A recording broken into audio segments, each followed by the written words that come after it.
ህብስት ለመጀመሪያ ጊዜ ታሪክ ሰራው ብላ እየተደሰተች ነው ያለችው። እንግዲህ ኢፍቱ ስራን አፏን አዘገዋትም።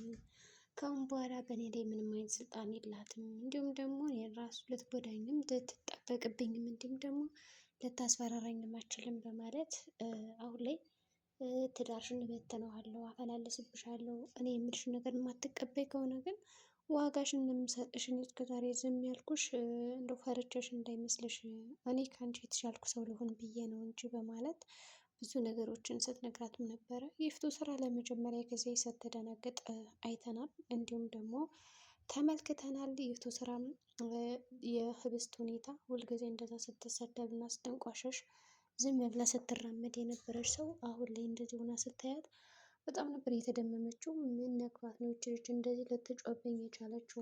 ማን ነው እንደዚህ የልብ የሰጣት የሚለው ነገር ሀሳብ ሆኖባታል ማለት ነው። እንዲሁም ደግሞ እንዴት አድርጌ ሳትቀድመኝ ልቅደማት የሚለውን ነገር እያዘጋጀችበት ነው ማለት ነው።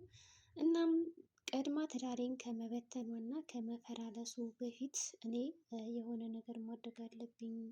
ይህንን ነገር ደግሞ ላድርገው የምችለው ህብስት አፏን ዝም ሳስበላት እና አፏን ይዛ ስትቀመጥ ነው የሚል ነገርም አለ በእሷ አንደበት፣ በእሷ ጥርጣሬ እነዚህ ነገሮች አሉባት ማለት ነው። ዞሮ ዞሮ አሁን ላይ እንዴት ነው ይሄ ነገር የሚሳካላት?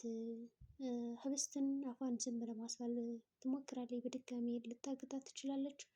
እንደገና ከዚህ በፊትም እኔ በአምላክ ይቅርታ ጠይቅሻለሁ ብሏትም ነበረ ማለት ነው። ይፍቱ ስራን አንቺ ካላገትሻት ችግር የለውም ይቅርታ እልሻለሁ ብሏትም ነበረ።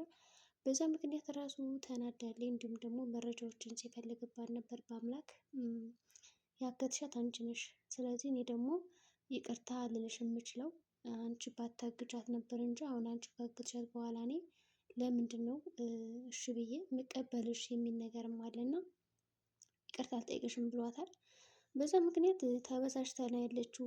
ይፍቱ ስራ ተበሳጭታለች። እናም ደግሞ ከተበሳጨች በኋላ ምን ላድርግ የሚለው ነገር እያሰበችበት ነው ያለ። ሀሳቧም ደግሞ ተመልሳ ለማገት አይደለም። በእርግጥም ግን ደግሞ ትዳሬ ከሚበተን ዝም ብላትና እየፈለገችውን ነገር ብታረግ የተሻለ ሳይሆን አይቀርም። ስለዚህ እኔም ከዚህ ሽማግሌ ጋር ከምፋታና ትዳሬ ከሚፈርስብኝ ለምን ዝም ብዬ አረፌ አልቀመጥም የሚል ሀሳብ እና ግንዛቤ ያላት ማለት ነው።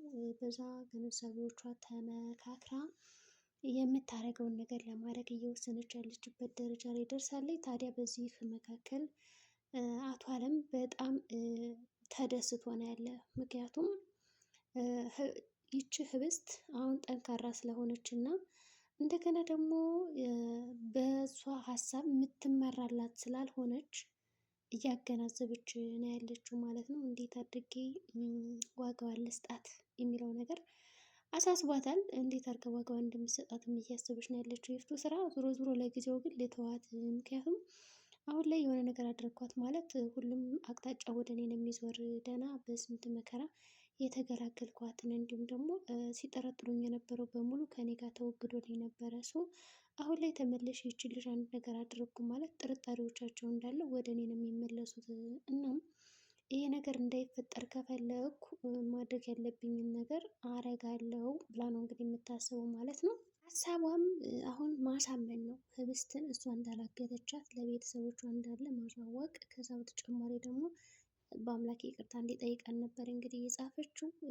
ከዛ እሱም ይቅርታ አልጠይቅሽም፣ ምክንያቱም አንቺ ነሽ ያሳገትሻት፣ በዛ ላይ ደግሞ እስከሚጣራ ድረስ አንቺ ትሁኝ አትሁኝ የሚለውን ነገር ስለዚህ መጣራት አለበት። ከተጠራ በኋላ ግን እኔ ችግር የለብኝም ይቅርታ ጠይቅሻለሁ ብዬሻለሁ፣ ቃሌን አከብራለሁ ብሎ ነው እንግዲህ እያሰበ ያለው። ዙሮ ዙሮ እንዴት ሊሆን ይችላል ይህ ነገር የሚለውን ነገር እያሰቡት ነው፣ እንዲሁም ደግሞ እያሰቡበት ነው ማለት ነው። ከዛ በኋላ ያደረጉት ነገር ምንድን ነው? እሺ ብሎ ማከናወን። ሌላው አሁን ላይ ታፈሱ አዲስ ስራ ጀምራለች፣ እንዲሁም ደግሞ ካፌ ገብታለች። የቀን ስራ እየሰራች ነው። እንዲሁም ደግሞ የምፈልገው ነገር አለ በሚለው ዙሪያ እየተሳሰቡበት ያሉት ሁኔታ ነው እንግዲህ ያሉት። ዞሮ ዞሮ ይህም ሀሳብ የሚሳካላት ይመስለኛል። በተለይ ደግሞ በአብነት ምክንያት ሀሳቦቿ የሚወገዱ የሚቀረፉ ይመስለኛል ማለት ነው። ከዛ በኋላ ይስተካከላታል እና ህይወት ትኖራለች ብለን እናስባለን። እንዲሁም አብነት አሁን ላይ አብረው ስላለች አቤት ተደስቶ ነው ያለ ምግብ እንደምታመሳስልለት ምናምን ወዘተ ብቻ አሁን ላይ ቤቴ ቤቴ ማለት ጀምሯል። ከውጭ እየመጣ ነበር የሚበላ ግን አሁን እሷ ስላለች የተሻለ ነገር እየበላ እና ደስ እያለው ነው ያለ። ዝሮ ዝሮ አሁን ንጉስ ፍቅር ከያዘውም ካልቀረ ከህብስት ህብስት ደግሞ ይህንን ነገር ታውቃለች። የሚገርማችሁ ነገር እንዳፈቀራት ሁሉ ታውቃለች። እና ለምንድን ነው ይሄ ነገር እስኪሆን ዝም ብለህ የምታይ ቢባል አብነት እና በአምላክ እኔ ምን ላድርግ? እኔም እየገፋኋት ነው ያለሁት። በገፋኋት ቁጥር ደግሞ ከንጉስ ጋር እየሄደች ነው። እሷ የምትወደውና የምታፈቅረው ከሆነ ምንም ልላት አልችልም፣ መብቷ ነው፣ ማድረግ ትችላለች የሚል ሀሳብ ነው እንግዲህ የሰጠው አብነት። በዚህ ሁኔታ ተገርሞ ተደንቆ ነበረ። እናም ንጉስ ከሚያገባት አንተ ጓደኛዬ ብታገባት የተሻለ ነው። ስለዚህ ለምን እሺ ብለህ ተስማምተህ ነገሮችን አታፈጣጥናቸውም የሚል ነገርም እየተናገረ ነበረ በአምላክ ማለት ይቻላል። እንዲሁም ህብስት ራሱ እኔ እኮ ላገባ ነው፣ ከዚህ በኋላ ማንም ሰው በእኔ አንደበት በእኔ ሀሳብ ሊመራኝ ሊገዛኝም አይፈለግም። ምክንያቱም አሁን ላይ ባለትዳር ነኝ ብላ ነው የምታስብ እና የአብነት ሚስት ልትሆን ስለሆነ ስለ እኔ አይመለከትሽም፣ አንዳንድ ነገሮችን አታድርጊ የሚል ሀሳብን ተናግራ ነበረ። በዛ ዙሪያዎች እንግዲህ ተስማምተዋል። እንዲሁም ደግሞ ማድረግ ያለባቸውን ነገሮች ለማድረግ እየተመካከሩ የነበረበት ወቅት ነው። ዞሮ ዞሮ አሁን ላይ ምን ማድረግ አለብን የሚለውን እያሰበች ነው ያለችው። እናም ደግሞ ይሳካላታል ብለን እናስባለን። ከተሳካላት ደግሞ እድለኛ ነው የምትሆነው። እናም ለታፈሱ እንደሚወዳት ወንድሟና እንደሚያፈቅራት ስትነግራት ህብስት ራሱ አውቃለሁ የሚል ምላሽ ስትመልስ በጣም ነበር የተገረመችው ታፈሱ። ታዲያ ለምንድን ነው በአምላክስ ምን ሊያደርግ ነው? በአምላክም እኮ ይወድሻል የሚል ነገር ነው እንግዲህ ያነሳችላት። በአምላክ በጣም ደፋር አይደለም ፈሪ ነው። ስለዚህ እኔ ምንም ማድረግ አልችልም፣ ንጉስን አትውደደኝ ልለው አልችልም የሚል ምላሽ ነው የመለሰችና ንጉስ ደግሞ የት እያደርክ እየመጣ ነው ሲባል ምንድን ነው ያለው?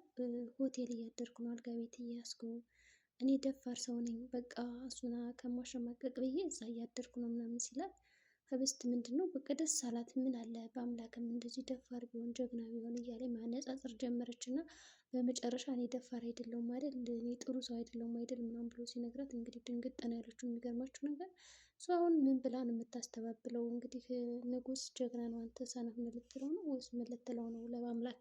እናም ደፋር እንደሆነ ስታውቅ ነው የተደሰተችው። በአምላክም እንደዚህ ቢሆንልኝ ብላ እየተመኘች የነበረበት ወቅት ነው እንግዲህ በአምላክም ወደፊት ለሰው ከሚድራት ይልቅ ራሱ ተደፋፍሮ ቢያገባት ቢሻል ጥሩ ነበር። ግን ያግባት አይግባት የሚታወቅ ነገር የለም እስካሁን።